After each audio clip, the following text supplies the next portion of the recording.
Welcome to AKM kitchen అండి. ఈరోజు నేను మీకు గార్లిక్ చిల్లీ చికెన్ చేయడం ఎలా అని చూపిపోతాను. దానికి కావాల్సిన పదార్థాలు ఏంటి అని చూపిస్తాను. నేను ఇక్కడ ఒక హాఫ్ కేజీ అంతా బోన్లెస్ చికెన్స్ ఆల్రెడీ నేను ఫస్ట్ పీస్ మంచి కడిగి పెట్టుకున్నానండి. సో బోన్లెస్ తీసుకున్నానండి. మీరు బోన్ తీసుకుంటే ప్రాబ్లం లేదు. ఒక పెద్ద టమాటో పెద్ద పెద్ద ముక్కలు కట్ చేసుకుని సన్న కట్ చేయాల్సిన అవసరం లేదు. ఒక ఆనియన్ అవి పెద్ద ముక్కలు కట్ చేసుకున్నాను. ఒక 10 వెల్లుల్లి గార్లిక్ పీస్లో ఒక 10 పీసెస్ తీసుకున్నాను. కొద్దిగా అల్లం వెల్లుల్లి పేస్ట్, ఒక 1/4 స్పూన్ అంత సోంపు, ఒకే ఒక చిన్న పట్ట, 3 లవంగ, ఒక ఏలక్కి, కారం, తగినంత ఉప్పు, 2 ఇలా చేయడం చూపిస్తాను. ఇప్పుడు నేను స్టవ్ మీద ప్యాన్ పెట్టుకున్నానండి. ప్యాన్ పెట్టి ఆయిల్ ఒక 4 స్పూన్ వేసుకున్నాను. ఆయిల్ కొంచెం ఎక్కువ వేసుకుంటే బాగుంటుంది. ఈ ఆయిల్ని చికెన్ యాడ్ చేసుకుంటున్నాను.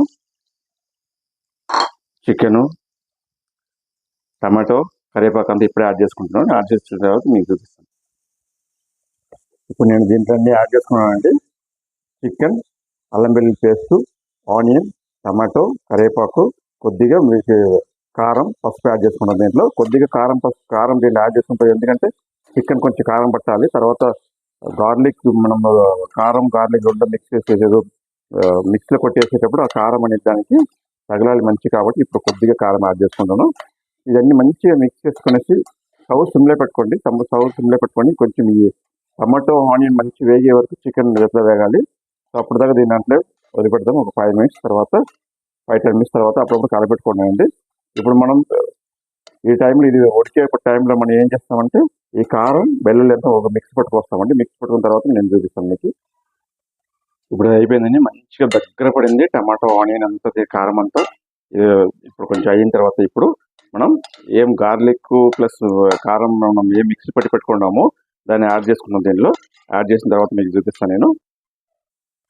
ఇప్పుడు కారం ముందు యాడ్ చేసానండి. దీనికి నేను వాటర్ ఏమి వేయలేదు దీనికి, ఎందుకంటే దానికోసమే ఆయిల్ అనేది ఒక 2 స్పూన్ ఎక్స్ట్రా వేస్తున్నాము. ఇవన్నీ మంచిగా మిక్స్ చేయించండి. చాలా టేస్ట్గా స్మెల్గా అద్దరిపోతుంది. ఇది దీనికి ఎక్కువ ఐటమ్స్ కూడా కావాల్సిన అవసరం లేదు. దీనికి తొందరగా అయిపోతుంది, ఐటమ్స్ తక్కువ పడుతుంది. కాబట్టి చాలా బాగుంటుంది. టేస్ట్ అనేది చాలా బాగుంటుంది. ఇప్పుడు మంచిగా అన్నీ ఒకసారి మిక్స్ చేసుకోండి. మిక్స్ చేసుకుని మళ్ళీ సిమ్లో పెట్టి ఒక 10 నిమిషాలు నేను మూత పెట్టి ఉడకపెట్టుకుందాం. మూత పెట్టి మనం వేసుకుని మళ్ళీ దగ్గర పడుతుంది. దగ్గర పడిన తర్వాత తీసుకోవాలండి. మళ్ళీ మీకు దగ్గర పడిన తర్వాత చూపిస్తాను మీకు ఆఖరికి. ఇప్పుడు అయిపోయిందండి, అంతా చిక్కబడిన ఫుల్.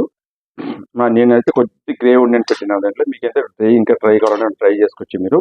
ఈ పదం అయితే సరిపోతాయి దీనికి. చాలా టేస్ట్గా అంటే దీని ఆఖరి టైం కొంచెం కొద్దిగా కొత్తిమీర యాడ్ చేసుకున్నామండి.